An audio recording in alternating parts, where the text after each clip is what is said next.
Bonsoir, je m'appelle Catherine Monet.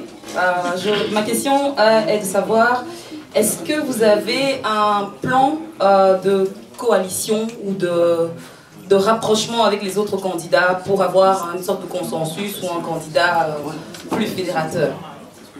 Madame, est-ce qu'il y a la coalition? Madame Monet, c'est ça, non, Catherine? Oui, on est en train d'y travailler, madame. En fait, moi j'ai envoyé des courriers aux autres candidats. Certains ont répondu. On s'est souvent vu. Tous les candidats là sont d'accord pour qu'on fasse une coalition. Je leur propose d'abord une coalition des représentants. Il faut avoir une liste unique de représentants. Bon, avec certains, on est en train de travailler. Et puis on espère qu'à la dernière minute, de façon consensuelle, on trouvera un. On ne prophétise pas la trahison. Moi, j'espère simplement qu'à la dernière minute pourra se dégager une candidature consensuelle. Bon, le seul problème que moi j'ai dans ces négociations, c'est que bon, enfin, les autres me regardent un peu de haut. On estime que parce que moi j'ai 38 ans, je suis jeune et que dès qu'on parle de candidat devant, moi je dois d'abord oublier parce que j'ai du temps. Moi c'est Jean-Jacques Nougoué, j'ai deux questions en fait pour vous. Il y a une sur le plan économique et une qui reste sur l'international. Donc au niveau économique, c'est effectivement sur le franc CFA. J'aimerais savoir quelle est votre position et si effectivement vous pensez qu'il faut aller vers une monnaie. C'est bon. Voilà, et c'est quoi en fait votre stratégie, votre démarche, le timing? La question sur l'international, ça revient un petit peu à celle de monsieur, mais j'insiste sur un partenaire particulier qui est la France en fait.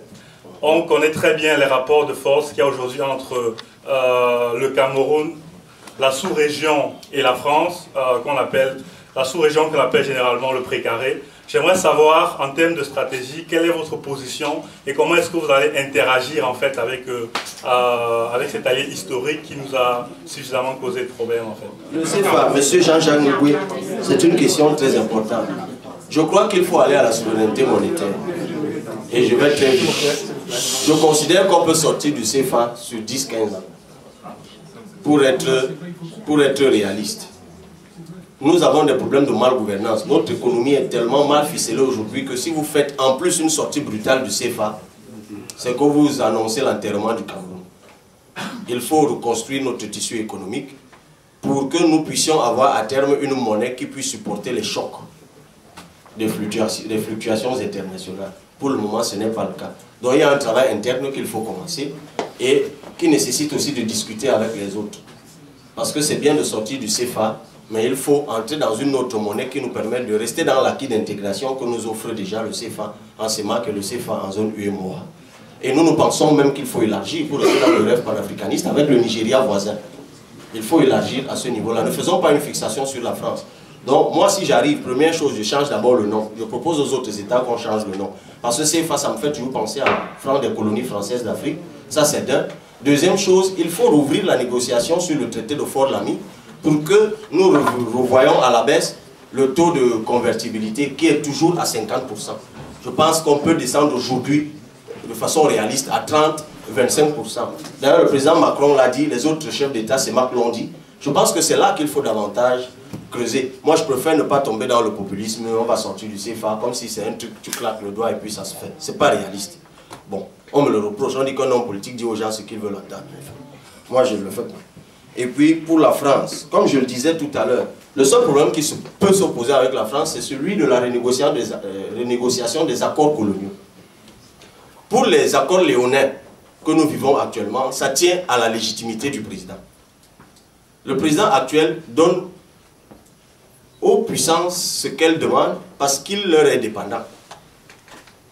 Quand il y a le faux électoral au Cameroun, n'est-ce pas, il y a des pays qui s'empressent de le féliciter. Ça se fait en contrepartie. Donc il leur donne ce qu'ils demandent. Le débat est ailleurs. Si nous voulons un président qui peut interagir avec les puissances du monde, donnons-lui la légitimité. Et je commence par les 200 millions que je vous demande. Ou les 30 millions que j'ai réunis pour ma caution. Je suis le seul candidat dont on s'est moqué de la mendicité. Mais vous savez, c'est ça, c'est comme ça que ça commence. Si j'ai honte de vous demander, j'irai demander à d'autres qui sont prêts à me donner. Et eux ne font pas de bruit. Vous savez, j'ai déjà rencontré des gens qui m'ont dit qu'ils peuvent, avec la notoriété que j'ai aujourd'hui, la popularité, ils peuvent me placer au pouvoir. Pour eux, c'est un jeu d'enfant. Je les ai rencontrés, pas au Cameroun et ailleurs. Sauf que tu as 5 minutes pour réfléchir. Tu le fais, on le fait ou pas. Tu as qu'à dire oui. On va t'envoyer la facture après. On fait d'abord. Et on t'envoie la facture après. C'est le jour que tu vois la facture. Et après, tu commences à dire la France, la France, la France. La France cherche des marchés, veut faire de l'intérêt. La Belgique aussi et ailleurs. Vraiment, n'allons pas reprocher aux gens de faire ce qu'ils font pour leur peuple. Nous-mêmes réfléchissons pour nous-mêmes et nos peuples. Apprenons déjà à être solidaires pour nous doter de leaders légitimes. Et ce leader, parce qu'il est légitime, pourra donc dire à la France, asseyons-nous.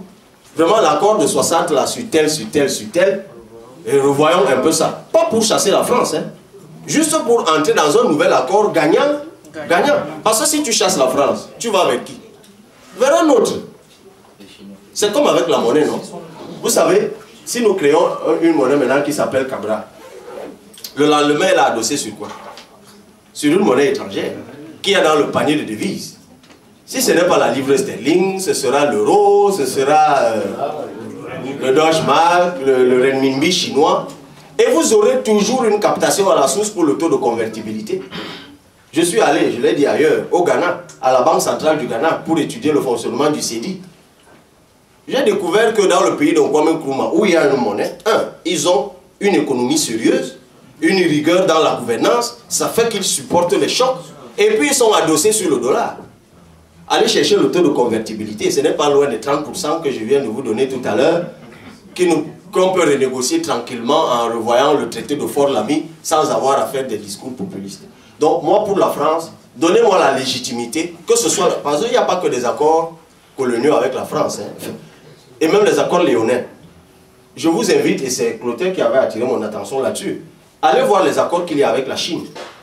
Personne ne vous dit aujourd'hui quel est le taux d'intérêt qu'on applique sur les emprunts que nous faisons à la Chine. Avez-vous vu un seul document là-dessus?